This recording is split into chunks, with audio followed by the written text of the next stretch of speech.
And you may begin. Thank you. It is 5:36, and this is the May 15th meeting of the Architectural Review Committee. Planning staff, please have a roll call. All right, Vice Chair Rotman. Here. Member Dorsey. Here. Member McCoy. Here. Member Polite is excused. Member Walsh Here. and Member Thompson. Here. You have a quorum. Thank you. May For we- the record, Chair Jake Way is excused tonight as well. May we have a staff report on the posting of the agenda? Yes, the agenda for this meeting was available for public access at the City Hall Bulletin Board on the west side of Council Chambers as of 9 o'clock p.m. on Thursday, May 11th, and posted on the city's website as required by city policy. Thank you. Does the committee have any revisions to the agenda? If not, we will move on to accepting the agenda. Do we have a motion? Mr. Chairman, motion to accept. Thank you. Do I have a second? Second. All those in favor, please say aye. Aye. Thank you. Since this is a public meeting, audience members are permitted to comment on any issue that's within the committee's purview. Comments on an item appearing on today's agenda are made at the time the item is presented. If you want to speak on an item not on today's agenda, you may speak now. Each speaker will have 3 minutes. Do we have anybody in the waiting room who wants to comment on an item? No one has raised their hand or indicated that they wish to speak. Okay, thank you. So then we will proceed to the meeting notes let me just see what date that was. Meeting notes of April 17th, 2023. Do we have any revisions from the committee?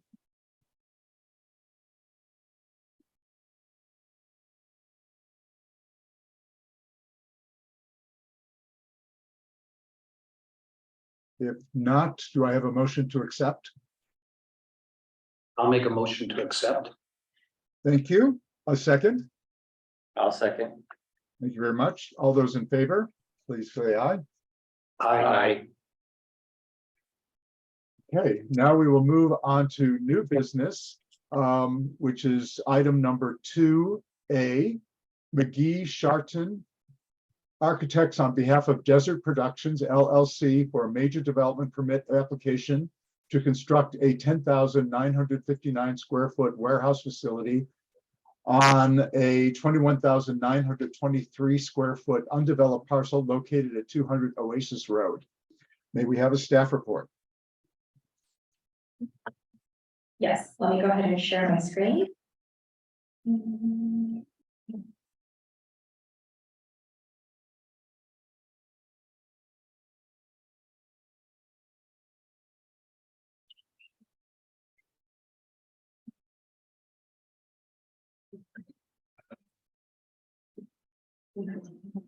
Perfect. All right. Good evening, Vice Chair Rotman and Commission members. For the record, my name is Sarah Yoon, Historic Preservation Officer and Associate Planner for the City of Palm Springs. I typically deal with the historic projects within the city, but I do come before ARC and PC with some planning projects, and so I'm seeing you all for the first time. I'm looking forward to working with you in the future as well. The project before you today is address 200 West Oasis Road. It is a project for the development of a vacant lot for the warehouse structure. The applicant has been working with the engineering team to go ahead and merge the two parcels, as you see in the finish. The property is located in the M1 zone district, and it has a mixed-use general plan designations. It's also part of the College Park specific plan. So this slide shows the existing conditions as it is today. As you can see, this lot is sandwiched between two developed commercial industrial properties. It is currently existing with no curb, no gutter, no sidewalk.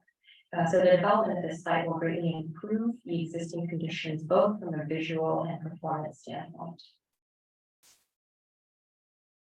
The planning commission has reviewed this application for dimensional conformances with the code.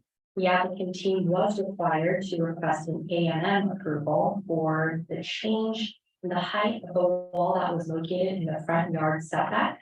That has now been approved by an A&M issued on May the 2nd for a wall height of 5'4", which does conform with the zoning code standards. And the building itself is a one-story tall warehouse structure. At its tallest point, it's measuring from the parapet 30 feet, which is within the allowable height. It does have a maximum lot coverage of 50%, and all of the other dimensional requirements have been met. The proposed warehouse is approximately 10,959 square feet. As you can see, at site placement, it's not centered on the lot, but slightly skewed to the east. And this is to provide for parking. For a lot this size and a building this size, the requirement for parking equals to 14 parking spaces. The applicant is providing for 3 regular parking spaces and 1 accessible space. So they are meeting the requirements for parking. In addition, there are requirements for shading. 30% of the parking area must be shaded, and the applicant is meeting that requirement with their landscape design. Also, you can see in this parking scheme that access to the parking is both off of the alley and off of West Oasis Road. There's also some bay parking that's happening along the front elevation or the south side. The bay parking areas, there are requirements for a different type of paver to distinguish it from the road, and the applicant is providing that as part of their design. As aforementioned, the proposed area does meet the allowable floor area for the lot size, so they are in compliance with square footage. And they are providing for features that are required, such as the trash enclosure, which is represented in red. It is based off of the alley, so there should be some entrances and condition planning for adequate sizing, and also the pickup and drop off, which is part of the approvals for the condition approval. And the proposed material and locations are all in compliance. And the orange squares indicate where the mechanical equipment will be located on site. This is for larger equipment that needs screening. So the screening walls and accessible doors are part of the design for the mechanical equipment. We're going to move on to the roof plan. No mechanical equipment is actually proposed for the roof. It's a Class B assembly roof, metal roof paneling, flat insulation. We do have a flat roof that is sloping towards the north. Roof drains and connecting gutters and downspouts have been shown. So all of that will drain on the north side or towards the alley. The provided renderings show the warehouse with the proposed exterior building materials, as you can see here. The siding, the roll-up garage door, and piece above the windows, they're all of a material that is metal, which is proven to be durable for our dry desert conditions. The surrounding walls will be constructed with CMU blocks. All of these material choices are typical of the context as well as the durability for the surrounding desert environment. The overall building, as you can see, is a lighter color, and they do use the dark grays as accents for the overall massing. This does help break up the monotony of the massing, and it also creates some articulation and character to the facades. You can see them being used particularly on facades that have a street presence. Then we'll move on to the elevations. The south and north elevations are the ones that have that street presence. The south elevation is viewed from West Oasis Road, and the rear, the north, is viewed from the alley. The one-story massing is articulated on the south side, and it has the awnings and the fenestration and the garage door, so we see that breakup of materials and the breakup of the massing on that elevation. We also see the modified wall heights in both of these iterations. The north is visible from the alley, and you can see the placement of the gutters and the downspouts. And then we have the west and east elevation. The west elevation is viewable from the parking lot on the west side. Again, you see the articulation, or I guess the breakup, the facade with the use of fenestration, with the use of the canopies and the garage doors. The east elevation is completely internalized, so that is not an elevation you'll see from the street. I did include a section here showing how the drainage will occur on the roof. So we know that the water is flowing towards the alley. The landscape plan was revised by the applicant team to address comments that were supplied during the planning commission review of the application. Those recommendations from the planning commission were stated on the first page of the staff report. In response, the applicant has clarified that no invasive grasses will be installed, that the red yucca shrubs will be planted in areas that are more exposed to the sun, and the recommendations regarding tree species were provided by the planning commission with concerns related to their performance in our current climate. The applicant has provided a written response to all of those comments in their landscape sheets. Staff recommends that ARC to further discuss some of those points with the applicant to ensure that the design is compliant for a successful end result for the site. And one thing to note here is that this commercial property will have no turf. All of it is covered by rock mulch and will be compliant using colors that are appropriate. And then lastly, we have the photometric lighting plan. This was supplied by the design team, and you see two specific lighting fixtures that have been proposed for the site. It will be affixed to the warehouse structure itself. The photometric plan shows that the entrances will be well lit without the entire site being overlit, which is consistent with the goals of minimizing light pollution and maintaining dark sky conditions as best as possible. So in conclusion, staff finds that the proposed design of the warehouse is consistent with the criteria that are listed in section 94.04 of the zoning code, and the planning commission did determine that the project was categorically exempt from CEQA and granted major development approval on March 22nd. Given the detailed findings in the staff report and the charts, staff does recommend that ARC approve the proposed design of the warehouse at 200 Oasis, subject to the conditions that are listed in Exhibit A in that's attached to your draft resolution. I'm happy to take any questions about the staff report at this time. I did want to take a quick second to also introduce the applicant team that are joining. They're both joining us virtually today. William Dunca is the architect, who's representing the owner, and Steve Mathis is the landscape architect who is representing the project. And I do want to apologize for not introducing Sarah at the beginning of this presentation. It's hard to believe she has not been before you. So thank you, Sarah, for introducing yourself. Sarah has quickly acclimated into her role, and she's a core member of the team. So thank you, Sarah. Thank you. Give me one moment. I had a little technical difficulty, and so I need to.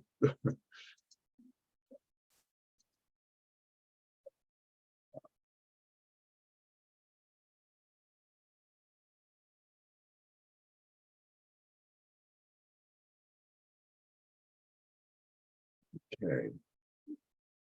Okay, does the committee have any questions for staff? Thank you for that presentation, by the way. Mhm.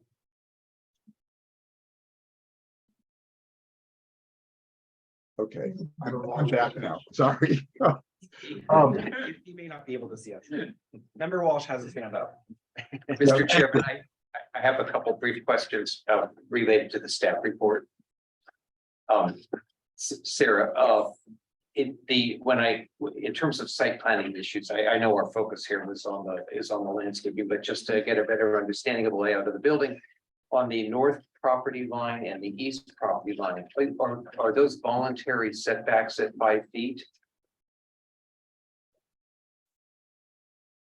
Because in that zoning, I think there is no setback requirement. That is correct. I think that they had created that setback from the property line to give themselves some room, but and And maybe like a maintenance, the maintenance. path, Yeah, okay, because that area is proposed as gravel at the moment. okay. All right, and I understand how the water is sloping in the northerly direction there, and I'm just kind of wondering as I look at the civil plan, what that water is going where?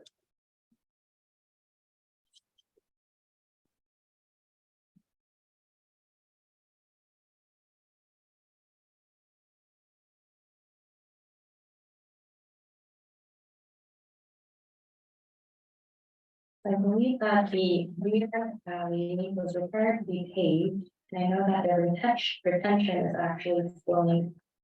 There's an exterior gutter that would flow to on the alley side, and then they have retention towards the parking area on the south side. I think we have two areas of water flow. Okay, And the applicant may be able to. yeah, provide additional yeah, clarity yeah, on right, their- that's good, thank you, Sarah. Any other questions? This is Tom Dosey. Clarification, the building is at 28-foot height, is that correct? I believe the building is at a 28-foot height, but the measurement of the tallest point from the parapet is going to be right at 30. Thank you. Any other questions? If not, is the applicant present? Please, please state your name and tell us about your project. You have 10 minutes to present and 2 minutes of rebuttal if desired from after any public comments. Hello, my name is William Demka. With McGee Sharon Architects. We're presenting the project along with the architect Mel McGee. There are no further comments or discussion. We've been working with the client for over a year and a half now, and we've been going through the review process as it is, and done other projects in the city, so we're familiar with a lot of the restrictions and issues in the city of Palm Springs. And we've tried to bring all those issues and resolve them ahead of time this time. Could we show a few images? Yeah, we'd like to show a few images if it's possible to share the screen. Sure. Okay, thank you.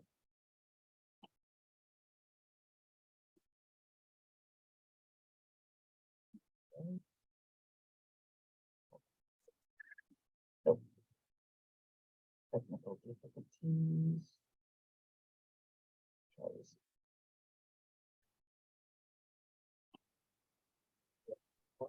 All right.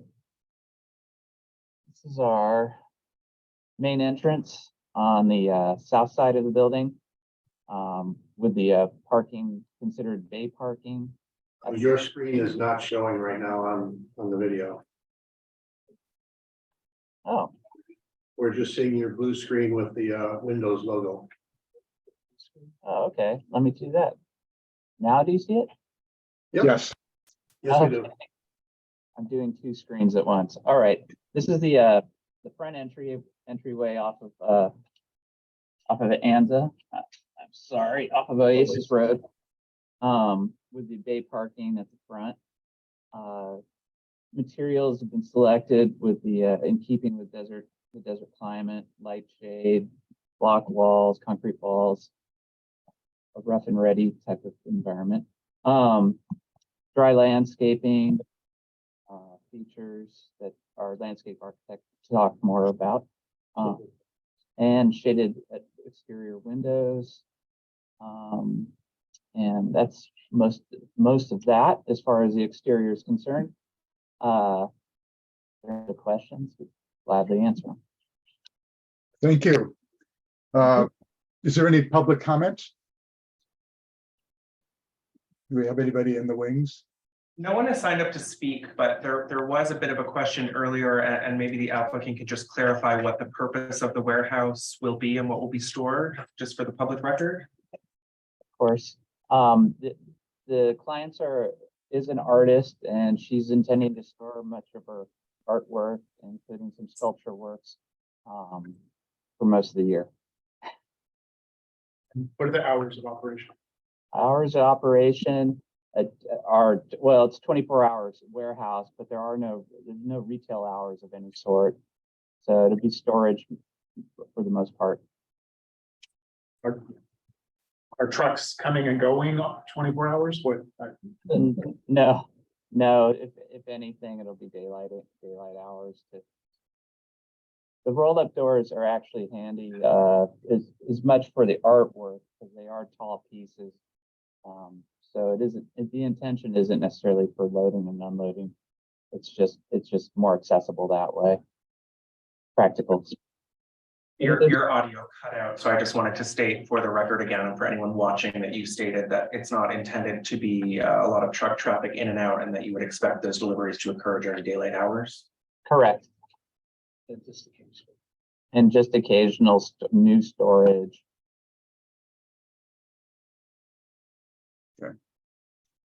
So the public really won't be coming in using this facility or accessing this facility. Correct. Okay. In the drawings, I saw under the lighting specs, it looked like you had two different wall packs. But when I looked through the drawings, I couldn't identify where the two were located. Oh, I believe the lighting designer would have shown an emergency light. That might be the second one, but the wall packs are similar. And are they the only light source for the site lighting? Yes, So there's no landscape lighting or parking lot lighting, none proposed. okay? And then I just have a suggestion. In looking at the elevations, to me, it looks like the clear story windows kind of float on the south and west elevations. And I'm wondering whether if you introduced a horizontal line at the sill line, that it might tie them together. And it might break up the verticalness of those panels. You mean like a reveal of some sort? Yeah,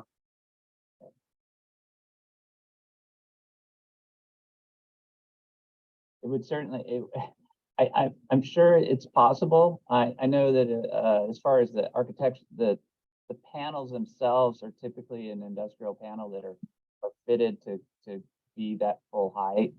It might add a certain level of cost to do it in divided strips, but we could probably work with the manufacturer to enhance those panels somehow with a reveal. okay. It's just a suggestion. Because when you look at the elevations, those clear story windows just kind of, they don't relate to anything, to each other, or so I just thought introducing some sort of a horizontal line might tie it all together better.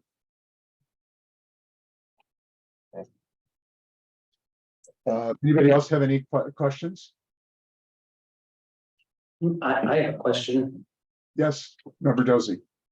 On the site plan, at the end of the parking stalls, the guest parking stalls, it calls out for a low retaining wall. And I believe we see it here in the rendering. Do we know what the height of that wall is? No, not offhand.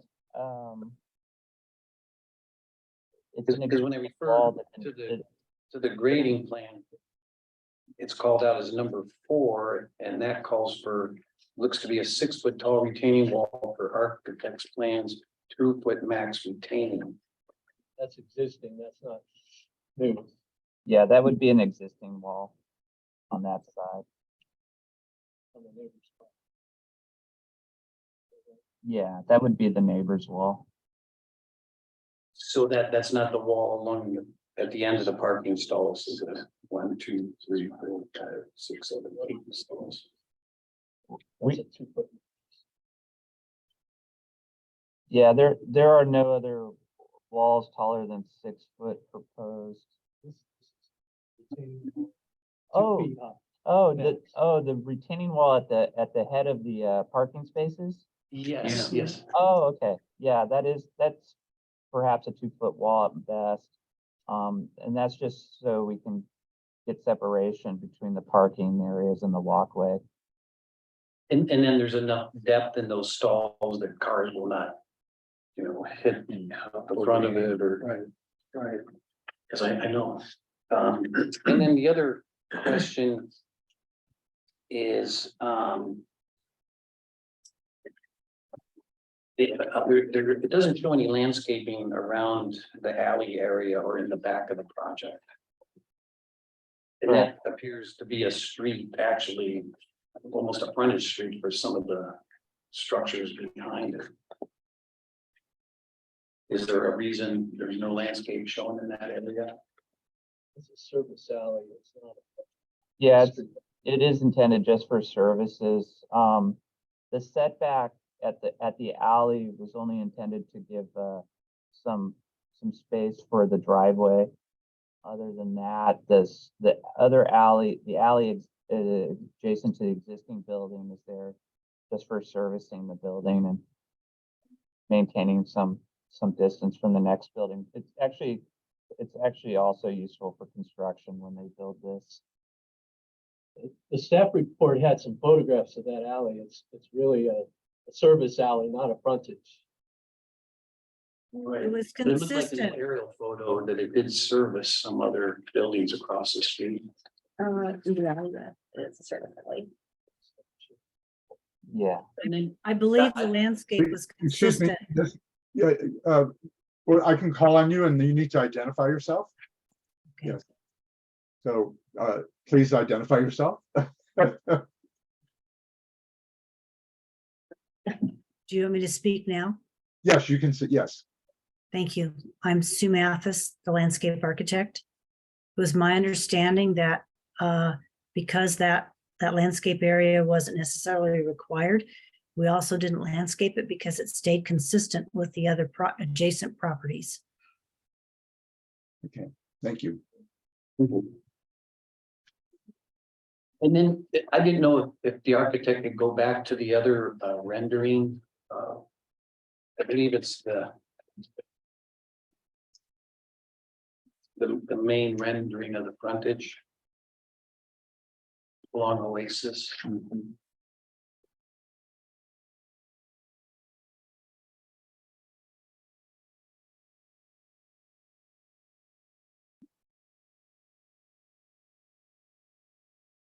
Yeah, I think it's a more of a street view.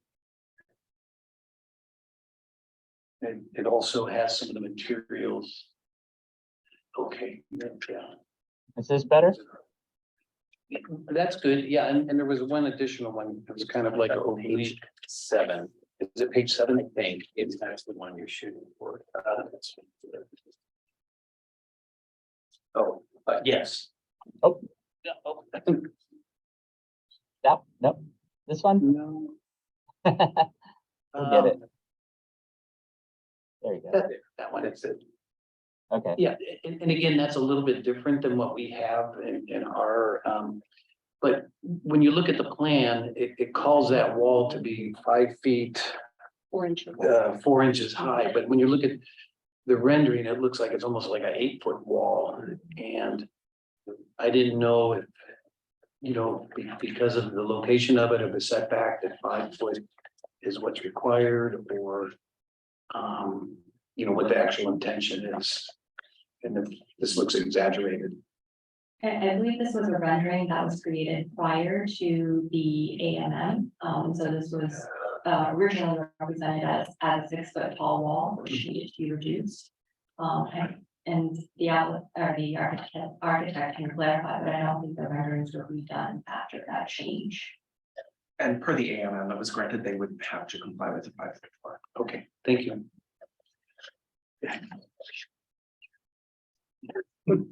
Any other questions? I did that.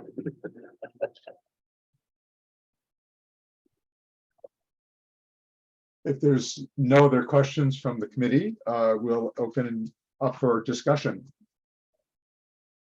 and comments. Would anybody like to say something? I'll go first. Okay, I think that it's actually a nice looking warehouse and I think it fits the neighborhood well, because I have cars serviced up there all the time and I think it's actually a nice looking building. As far as the landscaping, I'll leave that to others in the group to discuss. okay, thank you. Anyone else? Yes, so in reviewing the lighting. I'm just, it's a handsome building. It's an improvement to the neighborhood. But I'll start with the alley side, where, you know, the landscape they're matching the existing, which is bleak and nothing. What they've done on the backside is match wall packs for wall packs. Across the way, I can see 3 wall packs on the building that are unshielded. What we're proposed here, much better. But right at the property line, the photometrics show very high numbers. 6.2 and 6 and 5s, which means a lot of light is spilling off property into the alley. It's just an excessive use of lighting there. On the, let's see, the wall facing the Bavarian Auto, you've got 3 fixtures, 2 above doors, a 3rd one floating up in the wall, lighting the cage structure over the door, and then another light at the door. So, there's no reason for that 3rd fixture. The lights above the rolling doors, I get the utility of it, but if it's not going to have a nighttime use, it's really from the elevated design that you propose to us at night, you're degrading it with these choices. It's overlit, it's overly bright. You've got 50 watts stacked on each of those fixtures, which is up at 16 feet. It's just a huge amount of light. And those also march across the side of the building at Oasis. No landscape lighting to be decorative. It's very utilitarian and industrial. So I think for the nighttime view, it needs to be revisited and toned down.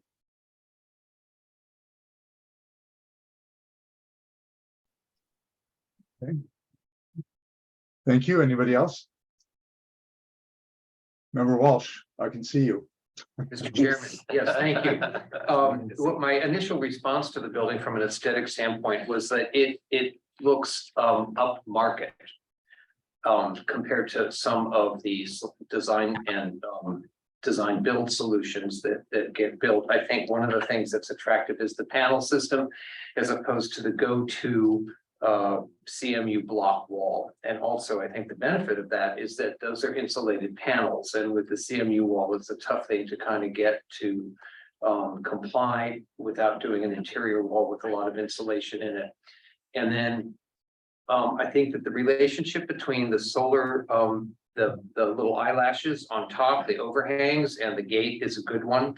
It's sort of a minimal material palette, and it's used successfully. And the other thing that they got right was that the overhangs, the relationship of the overhang to the window is correct. A lot of times it's floating way above and it wouldn't be effective as a shading device, but this seems to kind of do it.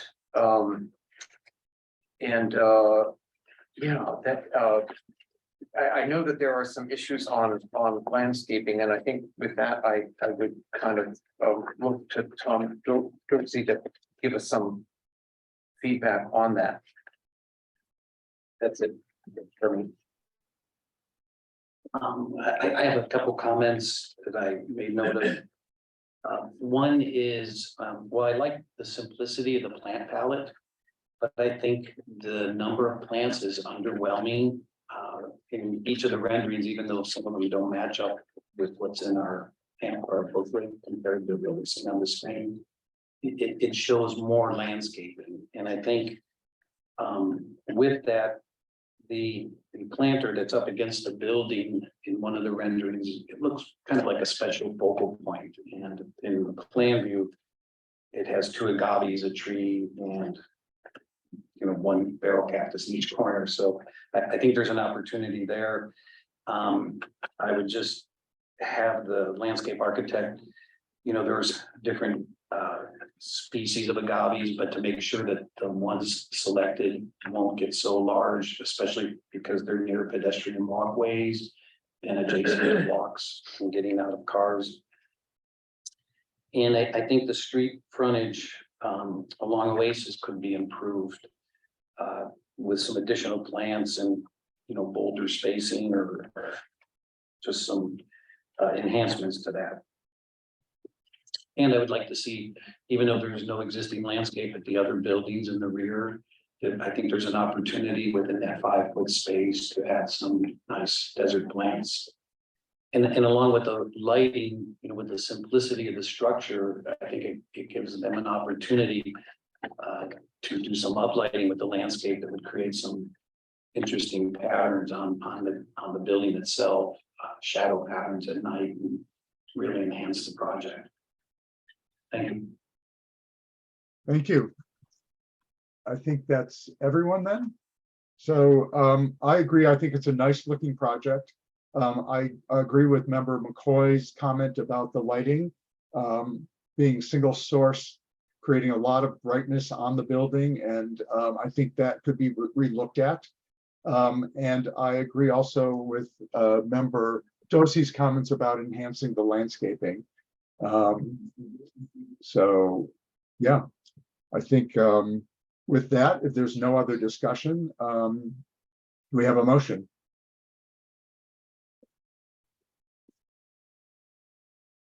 Well, I'll make the motion. I move to approve the project with the comments that were made regarding the lighting, the landscaping. And did I miss something, Ken?